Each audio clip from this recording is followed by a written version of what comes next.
Ini sebenarnya Assalamualaikum warahmatullahi wabarakatuh. Selamat berjumpa kembali bersama Lukman Republik dari Media Nasional Sinopsis.co.id. Hari ini Lukman Republik dari Media Nasional Sinopsis.co.id ada di Gedung Sutarjo, Universitas Negeri Jember dalam rangka Seminar Nasional Ekonomi Legislatif Fair yang diselenggarakan oleh Fakultas Ekonomi Universitas Negeri Jember. Untuk semuanya, yuk kita simak rangkaian kegiatan Seminar Ekonomi Legislatif Fair berikut ini. Dari Gedung Sutarjo, Universitas Negeri Jember, Minggu 11 Juni 2023, Lukman Republik Media Nasional Sinopsis.co.id menghadirkan informasi Seminar Nasional Economics Legislative Fair, Parlemen Aksi Nyata, Dewan Perwakilan Mahasiswa, Fakultas Ekonomi dan Bisnis Universitas Jember, dengan mengambil tema Manifesto Legislatif menciptakan legislator muda yang demokratis dan inovatif dalam menghadapi era transformasi digital.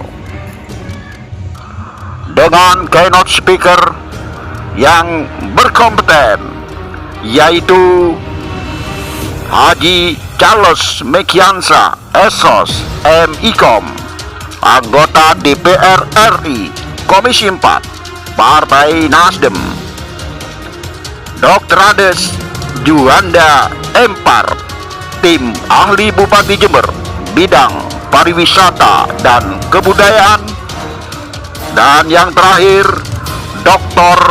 Rendra Wirawan SEMM, Ketua UKM IKM Nusantara Jawa Timur, calon legislator DPRD Jember Dapil 1 dari Partai Nasdem, dengan moderator Dr. Yulia Indrawati SEMSI. Untuk lebih jelasnya, yuk kita simak serangkaian kegiatan Seminar Nasional Economic Legislative Fair, Parlemen Aksi Nyata, Dewan Perwakilan Mahasiswa, Fakultas Ekonomi dan Bisnis Universitas Jember berikut ini. Selanjutnya sekaligus yang terakhir, yakni dari Kepala Bangkas Bantal Kabupaten Jember, sekaligus membuka acara pada pagi hari ini.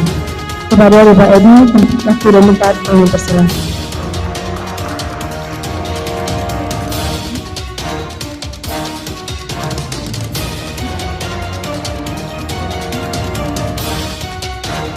Assalamualaikum warahmatullahi wabarakatuh. Selamat pagi, salam, Om Swastiastu, Namo Buddhaya, salam kebajikan, Rahayu, Rahayu, Rahayu. Pertama, kami harus menyampaikan salam hormat sekaligus permohonan maaf dari Bapak Bupati Jember, Bapak Insinyur Haji Hendi Siswanto STIPU, karena sedianya beliau sangat ingin hadir pada kesempatan hari ini bertemu dengan Sivitas Akademika Universitas Jember, khususnya di Fakultas Ekonomi dan Bisnis. Tapi karena hari Sabtu kemarin beliau harus berangkat ke Sumatera Barat menghadiri sebuah acara terkait dengan perhelatan Pekan Nasional Pertanian Perikanan ke-16 di Kabupaten Padang, Provinsi Sumatera Barat. Oleh karena itu beliau akhirnya harus berangkat ke sana, dan alhamdulillah berangkatnya juga tidak sia-sia karena beliau mendapatkan penghargaan langsung dari Bapak Presiden Republik Indonesia, yaitu terkait dengan Satya Lencana Wirakarya bidang pertanian, yang tentu saja ini luar biasa, kado bagi Kabupaten Jember, kado bagi masyarakat kita yang mayoritas adalah para petani. Oleh karena itu beliau menyampaikan permohonan maaf dan salam sekaligus menugaskan saya untuk menyampaikan sambutan tertulis beliau yang insya Allah akan saya bacakan sebagai berikut. Yang terhormat Rektor Universitas Jember atau yang mewakili, yang kami hormati Dekan Fakultas Ekonomi dan Bisnis Universitas Jember, yang dalam hal ini dihadiri Bu Wadek 1, Bu Siti Maria, yang selalu konsisten ngawal adik-adik mahasiswa ya. Insya Allah ketemu lagi, sukses Bu. Yang kami hormati, saya manggilnya Mas Juanda, nggak biasa manggil Pak saya pada beliau, jadi tidak apa-apa. Mas Juanda, beliau adalah staf ahli Bupati bidang pariwisata dan kebudayaan. Beliau sangat-sangat luar biasa. Setiap saya ketemu beliau selalu ada informasi terkait dengan sesuatu yang banyak gitu menurut saya, terkait dengan pariwisata atau potensi pariwisata kita. Oleh karena itu jangan tinggalkan kami para birokrat Jember, Mas Ju, karena kalau panjang tinggal nanti nggak jadi itu kreasi yang itu ya. Terima kasih. Yang kami hormati Bapak Dr. Rendra Wirawan, ada tambahan dari Bu Siti tadi, primadona SEMM, sahabat saya, tokoh muda yang sangat-sangat energik. Harapan saya beliau adalah the next leader di Kabupaten Jember karena ketokohan beliau, dan hari ini masih konsisten untuk ngurus sebagai ketua UKM IKM Nusantara Jawa Timur. Oleh karena itu saya pikir ini menjadi sebuah inspirasi bagi teman-teman para mahasiswa. Yang saya hormati Dr. Yulia Indrawati, saya sangat sepakat sekali, selamat ya Bu, sebagai dosen paling inspiratif. Yang saya hormati, ini adik saya ini, sehari-hari ketemu lagi magang di Bakesbang ya, si Rega ini. Saya tadi lupa saya, biasanya di suasana di Bakesbang itu agak jauh dari persoalan ekonomi Bu. Urusannya urusan yang tegang-tegang aja, berbagai potensi ancaman, tantangan, hambatan, gangguan, kira-kira begitulah. Nah tadi ketemu lah, kok ketuanya ternyata dari Fakultas Ekonomi, si Rega. Katanya Kasubag Bu Evi bilang, Pak, itu adik kita yang tiap hari kita ketemu Pak. Loh iya dah? Wah hebat. Semangat ya. Terus berkarya selaku Ketua Dewan Perwakilan Rakyat Mahasiswa gitu ya. Jadi ada rakyatnya Mas Ju ya. Mahasiswa kan juga rakyat kan. Moga-moga ke depan selalu sukses ya. Serta segenap undangan terus seminar yang saya cintai dan saya banggakan.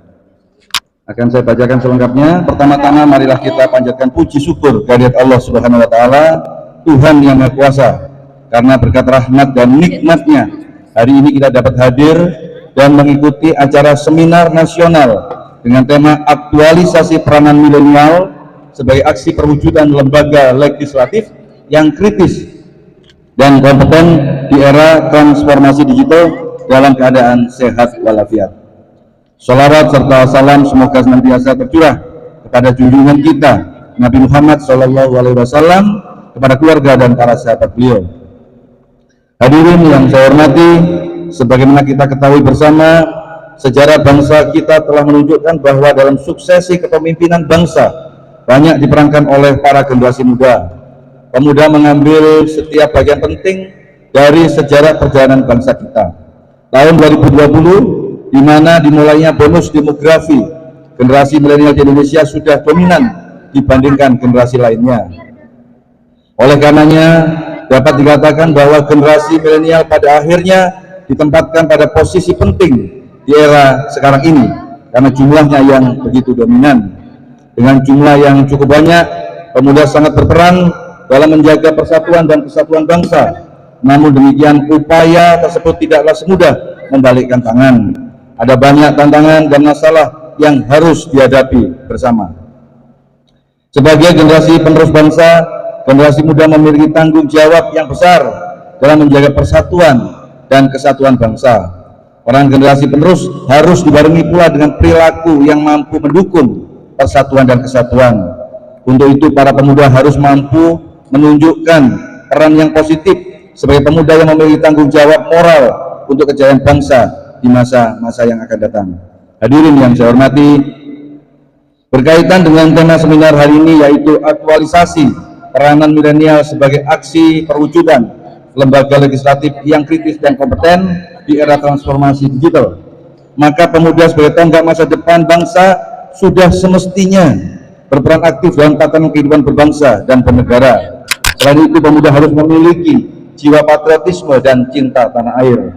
Pemuda harus memiliki pola pikir bahwa kepentingan negara jauh lebih besar dan lebih penting dibandingkan dengan kepentingan pribadi maupun juga kepentingan kelompok. Rasa cinta tanah air, rasa persaudaraan dan jiwa Pancasila harus ditanamkan kepada setiap warga negara, tak terkecuali kepada generasi muda bangsa ini. Selain itu, pemuda juga diharapkan harus lebih cerdas dan selektif dalam membaca dan memilih informasi yang diterima. Sumber informasi utama pemuda adalah melalui media sosial. Oleh karenanya, pemuda harus selektif dalam menerima informasi. Terlebih lagi saat ini, era digitalisasi tengah bergulir dalam berbagai sektor kehidupan. Para pemuda sebagai elemen penting masyarakat dan kedudukannya sangat dekat dengan digitalisasi, sudah sepatutnya memaknai dan mewarnai setiap informasi untuk kepentingan dan keutuhan bangsa dan negara. Disinilah pentingnya pemuda memposisikan diri dan mengambil peran-peran strategis dalam mencegah terjadinya berita-berita yang tidak sesuai dengan data atau hoax. Hadirin yang saya hormati, sekali lagi dengan begitu banyak peran yang melekat pada diri pemuda, mahasiswa, kepada segenap pemuda bangsa, khususnya yang hadir pada hari ini, saya menitipkan pesan agar lebih aktif, semangat, penuh kreasi dan inovasi dalam meningkatkan kontribusinya bagi bangsa, negara, dan masyarakat. Terlebih di masa pasca pandemi COVID-19 seperti sekarang ini, sudah saatnya bersama segenap komponen masyarakat lainnya, para pemuda bangkit dan ikut berperan serta dalam setiap bidang pembangunan dan masyarakat. Partisipasi dan peran aktif generasi muda akan dapat mempercepat kemajuan bangsa. Sebelum mengakhiri sambutan ini, atas nama pemerintah Kabupaten Jember, saya ucapkan terima kasih dan penghargaan kepada Fakultas Ekonomi dan Bisnis Universitas Jember yang telah menyelenggarakan kegiatan ini. Mudah-mudahan seminar seperti ini akan dapat diselenggarakan kembali di masa-masa yang akan datang. Akhirnya, semoga apa yang kita upayakan akan membawa manfaat bagi kita bersama, dan semoga Allah Subhanahu wa Ta'ala senantiasa memberikan kekuatan lahir dan batin bagi kita sekalian dalam setiap langkah pengabdian kepada masyarakat, bangsa, dan negara. Amin, amin, ya rabbal alamin. Maka dengan mengucapkan Bismillahirrahmanirrahim,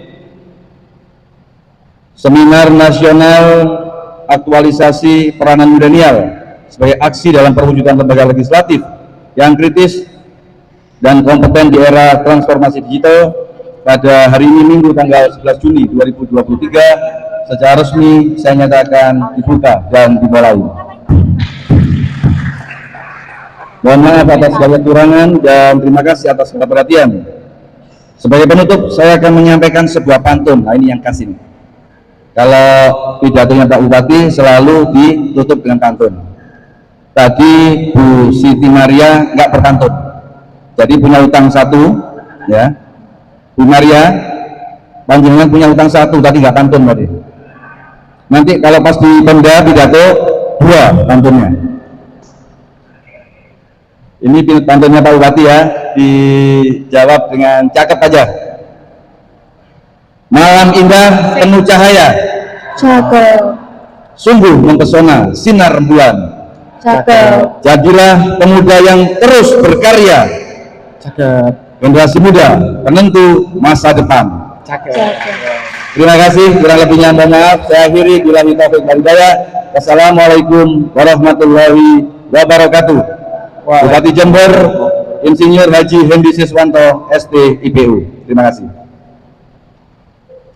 Disampaikan terima kasih.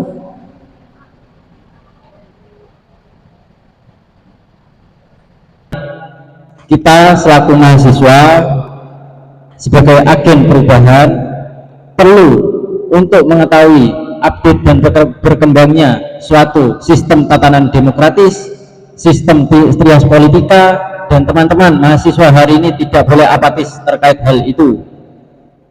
Mengapa? Karena kita selaku penyelenggara acara terkhusus mendalami sebuah tinta kajian untuk menciptakan tema ini, karena berdasarkan riset yang dilakukan Economist Intelligence Unit itu Indonesia meraih skor 6,71 pada indeks demokrasi 2022. Maka dari itu skor tersebut sama dengan nilai yang diperoleh Indonesia pada indeks demokrasi 2021 dan masih tergolong sebagai flawed demokrasi atau kalimat lainnya demokrasi yang masih cacat. Maka dari itu teman-teman di sini perlu memberikan sebuah ruang edukasi sebagai ruang pencerdasan untuk merefleksikan teman-teman mahasiswa-mahasiswi bahwasanya demokrasi hari ini di universitas atau di kampus, di lingkungan negara, kita perlu gotong royong untuk meningkatkan intensitas daripada demokrasi hari ini. Maka dari itu kita membuat sebuah ruang, yakni kemarin Economic Debate Competition yang kita mengusung tema juga berkoridor dalam politik dengan landasan Bhinneka Tunggal Ika. Hal tersebut juga kita melakukan riset secara mendalam terkait indeks kesadaran politik hari ini Indonesia yang masih trennya merosot. Untuk indikator-indikator yang menjadikan kemerosotan indeks kesadaran politik hari ini, salah satunya keapatisan daripada masyarakat. Nah, maka dari itu kita harus show up Dewan Perwakilan Mahasiswa Fakultas Ekonomi dan Bisnis Universitas Jember untuk menggadang-gadang hari ini memberikan sebuah ruang, sebuah tolak ukur teman-teman pengetahuan terkait demokrasi, trias politika, dan sistem politik. Yang kami hormati Bapak Dr. Rendra Wirawan, ada tambahan dari Bu Siti tadi, primadona, SEMM, sahabat saya, tokoh muda yang sangat-sangat energik. Harapan saya beliau adalah the next leader di Kabupaten Jember karena ketokohan beliau dan hari ini masih konsisten untuk ngurus sebagai ketua UKM IKM Nusantara Jawa Timur. Oleh karena itu saya pikir ini menjadi sebuah inspirasi bagi teman-teman para mahasiswa. Karena ada 3 narasumber, saya mengambil dalam konteks perspektif menuju masa depan UMKM menjadi komitmen legislator muda untuk pemberdayaan dan perkembangan UMKM. Ini bagian yang menurut saya cukup penting untuk kita pelajari bersama, karena dari kegiatan pemberdayaan, kegiatan perkembangan ini, saya yakin adik-adik mahasiswa nanti juga akan terarahkan pada kegiatan menjadi calon-calon legislatif yang akan datang. Kita harapkan seperti itu. Karena itu saya ingin menyampaikan beberapa hal. Saya akan mempersingkat biar banyak diskusinya tentang beberapa poin, di mana pada kegiatan kita di era seminar hari ini, real kegiatan politik yang pada waktu 97-98 bergerak sudah cukup lama. Anak muda menurut saya pada posisi diam tapi tidak berani bergerak, karena saya melihat khususnya adik-adik mahasiswa ya beberapa tahun yang sebelumnya ini memang belum ada gerakan, dan alhamdulillah hari ini menjadi kebangkitan menurut saya di Universitas Jember, dan kita upayakan pada kegiatan seminar ini kita dorong agar semua kegiatannya mengarahkan, apalagi di tahun depan, tahun politik yang ini mau tidak mau, suka tidak suka, kita harus terlibat di dalamnya. Apakah itu mengambil keputusan untuk bersikap partai politik atau bersikap non partai politik dan lain sebagainya.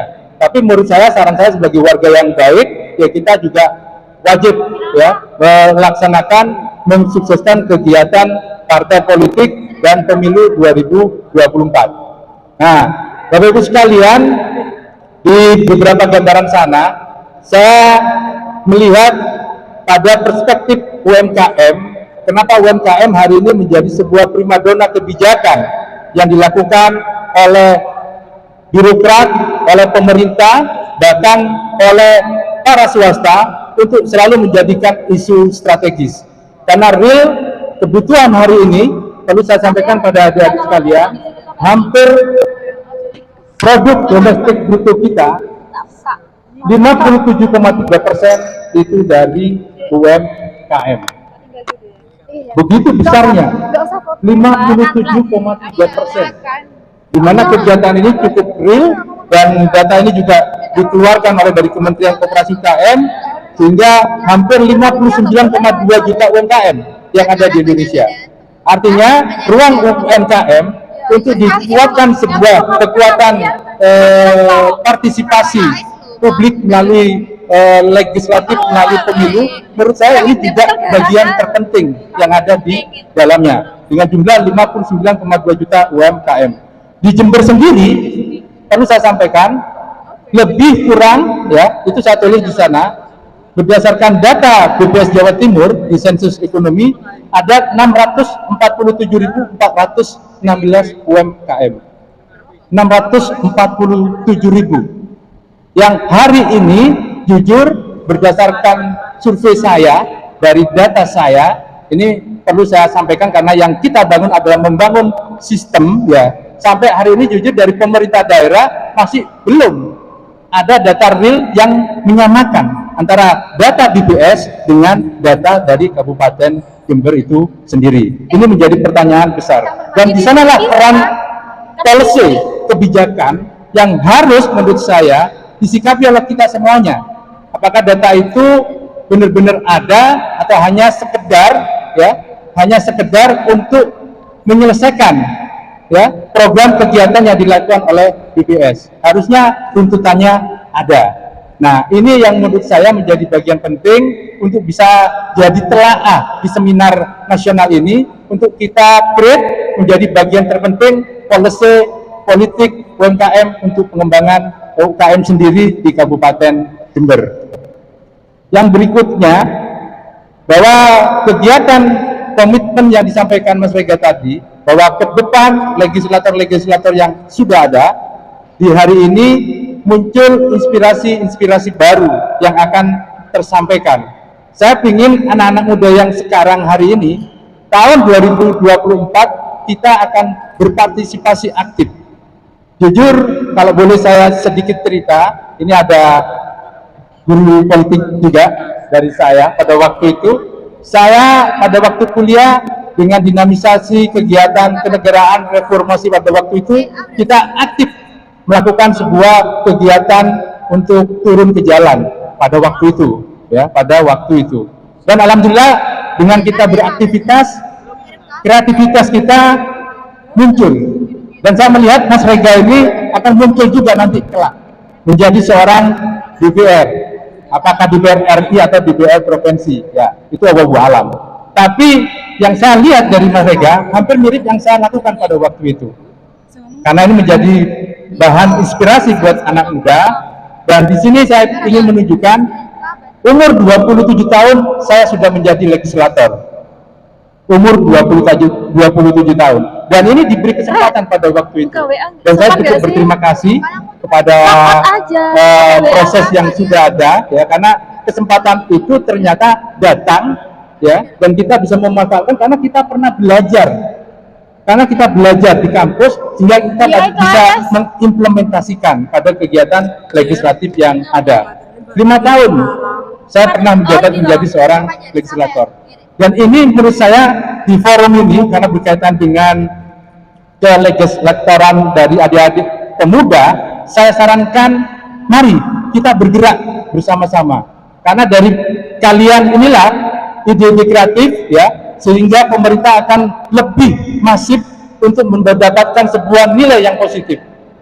Karena tanpa ada kritik dari adik-adik, dari anak-anak muda, saya yakin dari pemerintah daerah masih akan adem-adem wae. Mohon maaf ini Pak Juanda, beliau pada posisi menjadi orang pemerintah. Saat ini saya menjadi posisi menjadi orang yang bebas menyampaikan sesuatunya. Dan yang perlu saya tekankan, Bapak Ibu dan adik-adik sekalian, yang kita upayakan dalam kegiatan pengembangan komitmen legislatif ini, saya memberikan harapan ya kepada kita semuanya, khususnya kita yang aktif pada kegiatan UKM, yang dimana hari ini polisi kebijakan terhadap para UKM sebenarnya sudah dilakukan oleh para eksekutif. Akan tetapi dari beberapa fasilitas yang ada itu tadi, saya melihat secara pribadi hanya sebuah hal servis yang itu perlu dikonkretkan kembali. Terbukti beberapa fakta yang ada dari tingkat pemerintahan daerah secara institusi, yang saya nilai bukan pribadi ya, secara institusi hampir kegiatan fasilitas-fasilitas yang diberikan pada UMKM terkait dengan kegiatan paten, merek ya, terus perlindungan hukum kepada UKM, kegiatan halal, kegiatan koperasi, kegiatan kemitraan yang lainnya, hanya sampai pada tataran-tataran normatif di tingkat pemerintah daerah. Nah, ini bagaimana supaya ini bisa tersampaikan secara masif di tingkat bawah? Tugas kalian adalah bergerak, menurut saya ya, bergerak menyesuaikan diri dengan lingkungan yang ada untuk beraktivitas dalam sebuah forum-forum organisasi yang tersampaikan. Karena pada kegiatan forum-forum organisasi itulah kita bisa sampai dengan belajar organisasi yang katanya teorinya Bu moderator ya, berkumpul untuk mencapai satu tujuan, kita akan bisa menyampaikan sesuatunya ya, kita bisa menyampaikan sesuatunya. Itu menjadi pesan saya pada adik-adik khususnya ya, untuk bisa beraktivitas membangun organisasi untuk mendapatkan informasi yang cepat, akurat, dan bisa kita gerakan untuk sesuatu yang bermanfaat untuk pengembangan kita. Bapak Ibu sekalian dan adik-adik sekalian, di slide di sana ada beberapa hal yang menjadi pertimbangan saya. Saya nggak langsung aja, kalau berdasarkan tatarannya, seorang warga negara memang harus punya inisiatif ya, harus punya keilmuan untuk membaca ruang tata administrasi hukum negara. Begitu juga dengan para UMKM. Para UKM pun kita juga harus tahu. Di sana saya tulis beberapa poin tentang dasar hukum per UMKM-an. Dan ini saya sampaikan bahwa hasil kegiatan hukum yang ada yang menguatkan nilai-nilai UKM ini adalah bagian penting bahwa kita sebagai penggerak ekonomi juga diberikan ruang ya untuk membangun peradaban negara melalui UMKM.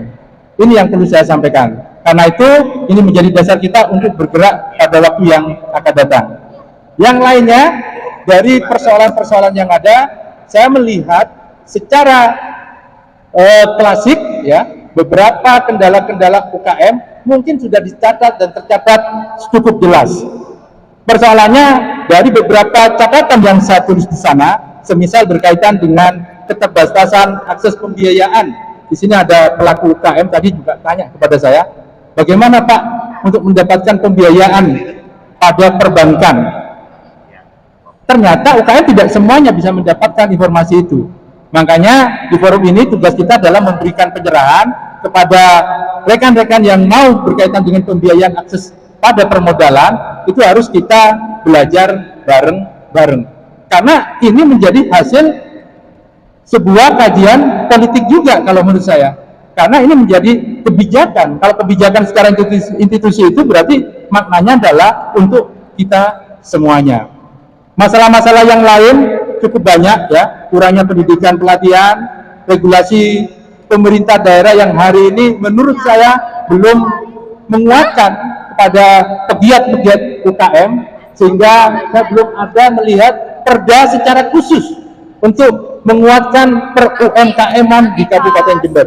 Ini catatan besar yang harus kita sikapi, sehingga ke depan nilai-nilai filosofi per UKM-an itu dengan kekuatan yang diinisiatifi oleh Kementerian Koperasi harusnya tersampaikan dengan peraturan daerah yang secara khusus bisa dilaksanakan, sehingga para UKM di Jember secara masif akan merasakan dampak dari kita bergeliat. Dan di Jember juga sama, data Bank Indonesia, hampir kegiatan terbesar produk domestik bruto kita juga dari para UMKM. Kita berikan aplaus buat para UMKM. Yang lainnya, waktunya cukup singkat, langsung pada kegiatan hubungan lebih spesifik, kegiatan UMKM dengan kegiatan politik praktis. Saya melihat bukan politik praktis ya Mbak ya, tapi bagian memang yang diatur oleh negara untuk penguatan trias politika, yang di sana ada eksekutif, ada legislatif, ada yudikatif. Karena dari tiga fungsi inilah kita bisa memposisikan diri kita ya untuk bisa bergerak, melangkah, mengambil sebuah kebijakan. Semisal wartawan senior ini Kak Lukman pada posisi hari ini sebagai wartawan, ternyata kegiatan hari ini trias politika ini adalah ada sebuah tambahan yang lain, namanya media atau pers, dan mereka juga berhak, karena trias politika yang dibangun tanpa adanya media kita tidak akan juga sampai. Dan disinilah peran adik-adik sekalian nanti ketika kelak Mas Rega menjadi seorang anggota DPR ya, dia akan memposisikan seorang legislatif. Yang legislatif di tingkatan mahasiswa saya pastikan hampir sama fungsinya dengan di tingkat pemerintahan. Karena itu belajarlah kalian supaya bisa tahu kondisi legislatif sebenarnya seperti apa ya, sehingga karena itu harus belajar. Ketika kita sudah belajar secara otomatis kita akan gampang untuk masuk di sana.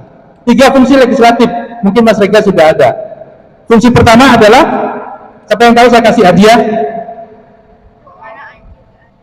Nggak ada yang mau saya kasih hadiah? Sambil promosi nih Bu ya. Hadiahnya dari primadona oleh customer. Ada yang tahu fungsi legislatif? Kita ngomong, silakan. Silakan Mbak, berdiri Mbak. Mic-nya nggak ada lagi. Mic-nya. Mbak siapa namanya? Bentar, mic-nya. Silakan dikasih mic panitia.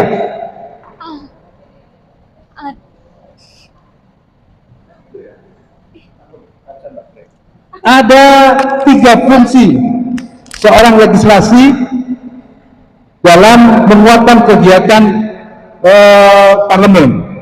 Fungsi yang pertama, silakan Mbak, namanya siapa Mbak? Bunga Pak. Bunga. Mbak Bunga. Ya. Fakultas? Fakultas Hukum. Fakultas Hukum. Wah, kalau orang hukum ini biasanya jago. Silakan Mbak Bunga. Yang pertama itu membuat peraturan perundang-undangan. Mungkin kalau legislatif di daerah itu membuat peraturan daerah atau yang biasa disebut perda. Terus ada tiga, membuat undang-undang. Benar. Yang kedua, mau jadi satu A. Mbak Bunga bisa dibantu? Ada yang membantu? Ya baik, silakan yang di belakang. Tapi nggak bisa khawatir Mbak Bunga, tetap hadiahnya nanti dapat. Beri aplaus buat Mbak Bunga sekarang. Silakan yang belakang itu Mbaknya.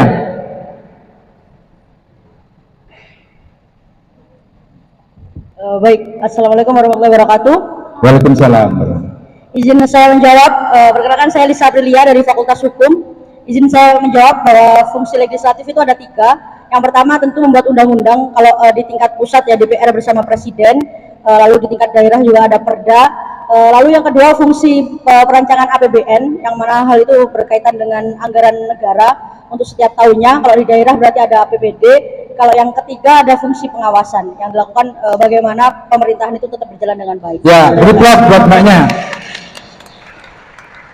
Lihat ya, ada tiga fungsi yang harusnya ini bisa digerakkan. Dan ini sebenarnya harusnya orang-orang akademik yang bisa menggerakkan itu. Tapi persoalannya kadang-kadang orang yang sudah paham nggak mau terjun, sehingga kursi di DPRD diisi orang-orang yang nggak jelas. Tapi kalau orang-orang yang kayak Mbaknya, saya yakin DPRD itu menjadi sebuah hal yang produktif untuk pengembangnya. Fungsi pertama, fungsi budgeting, menjadi bagian untuk membuat sebuah anggaran.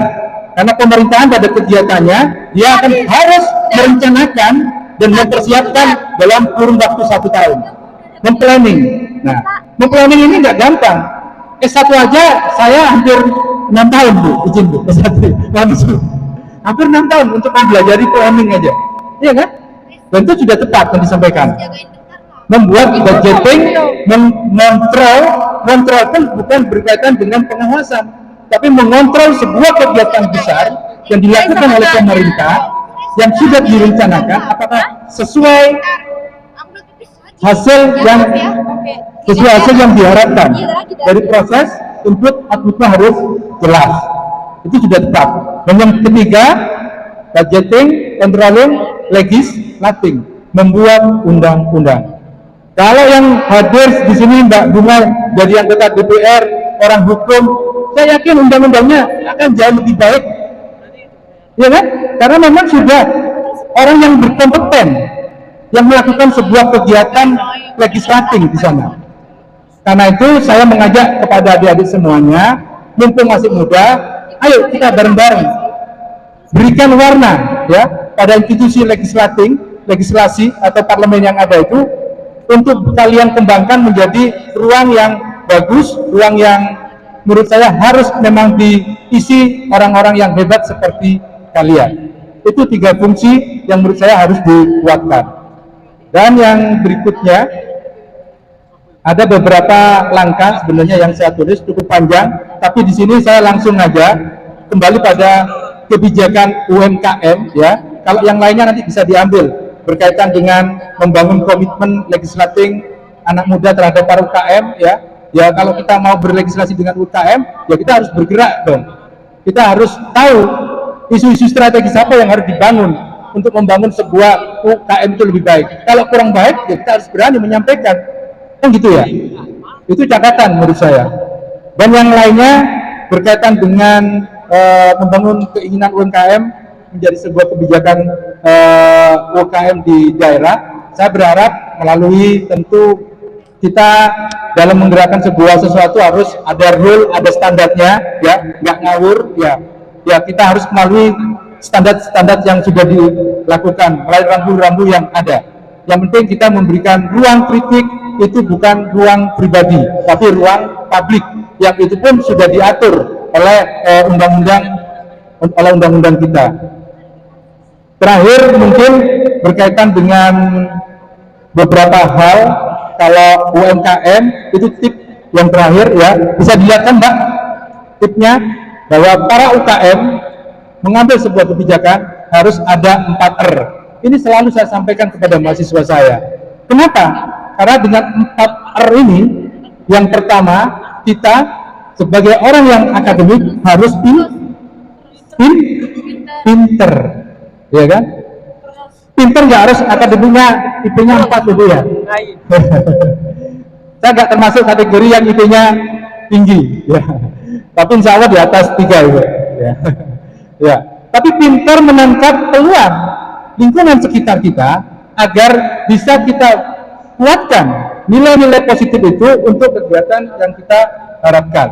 Kalau mau beraktivitas di politik, ya nggak apa-apa. Kita harus pinter menangkap peluang itu. Yang kedua, bener-bener, ya. Mbak Bunga bisa menjadi Mbak Bunga ahli hukum kalau benar-benar nanti lulus dan bergerak di bidangnya menjadi orang kompeten, kan gitu ya. Salah satunya menjadi pengacara, notaris, yang memang ruangnya di sana. Jangan sampai nanti Mbak Bunga ketemu saya lulus, saya lihat ternyata jadi apoteker. Itu juga banyak ternyata. Bahkan kebalikannya, orang apoteker sekarang banyak masuk di dunia fakultas ekonomi saya, di perbankan, kan gitu Bu ya. Nah ini saran saya kepada adik-adik sekalian, ayo kita mulai hari ini dengan benar-benar sungguh-sungguh. Katanya pepatah itu manjadah wajadah. Barang siapa yang sungguh-sungguh, dia akan mendapatkan sebuah hasil. Mudah-mudahan benar-benar bisa dilakukan oleh kalian untuk mencapai cita-cita yang diharapkan. Hal ketiga, kober. Kenapa harus kober? Sebuah kegiatan itu kalau tidak pernah kita lihat, tidak kita pernah datang menjenguknya, saya yakin kita juga akan ketinggalan. Karena itu supaya nggak ketinggalan, harus bisa menempatkan diri kita, melihat sesuatunya dengan sesuatu yang baik, karena cukup dinamis dalam kehidupan kegiatan kita, jadi kita harus menempatkan diri kita. Dan yang keempat, banter. Banter apa? Cepat mengambil keputusan. Karena pemilu ini cuma 5 tahun sekali, Mas Rega. Hari ini kalau Kade tidak posisi menjadi peserta, mereka harus ambil sebuah pembelajaran, ya, ambil sebuah pembelajarannya. Dengan apa? Mengambil keputusan untuk bisa beraktivitas di sana, sehingga tahun yang akan datang mereka bisa diberi kesempatan. Seperti yang pernah saya alami di usia 27 tahun, teman-teman saya cari kerja, ya alhamdulillah saya berkat mentor saya juga, ini beliau, ya kita diberi kesempatan untuk beradu wawasan, beradu gagasan dengan senior-senior yang pada waktu itu yang cukup sudah pengalaman. Dan itu menurut saya menjadi hal yang baik, ya, sehingga dalam kegiatan legislasi itu kita tidak hanya karena tidak ada faktor usia menurut saya, tapi faktor pemikiran, ide-ide yang harus dikembangkan, kreativitas itu untuk bisa kita laksanakan sesuai yang kita harapkan. Itu mungkin beberapa hal dari saya. Dan yang terakhir, karena Pak Edi tadi minta pantun, nah, nanti saya balas pantun, saya balas punyanya Bu Wadek karena tadi belum berpantun. Saya kasih pantun buat Mbak Bunga sama Mbak yang belakang, nanti bisa ngambil hadiahnya ya di tempat ini. Ke primadona membeli tape manis. Nah, mana yang lain cakepnya? Nah, saya ulangi. Ke primadona membeli tape manis. Tidak lupa membelikan teman. Mari kaum muda jadi pebisnis. Janganlah takut dengan kegagalan. Wabillahi taufiq wal hidayah. Assalamualaikum warahmatullahi wabarakatuh. Demikian informasi Lukman Republik. Sampai jumpa lagi dengan informasi yang lain. Jangan lupa dulur-dulur like, comment, and subscribe. Matur nuwun. Assalamualaikum warahmatullahi wabarakatuh. Salam sejahtera untuk semuanya. Sampai jumpa lagi.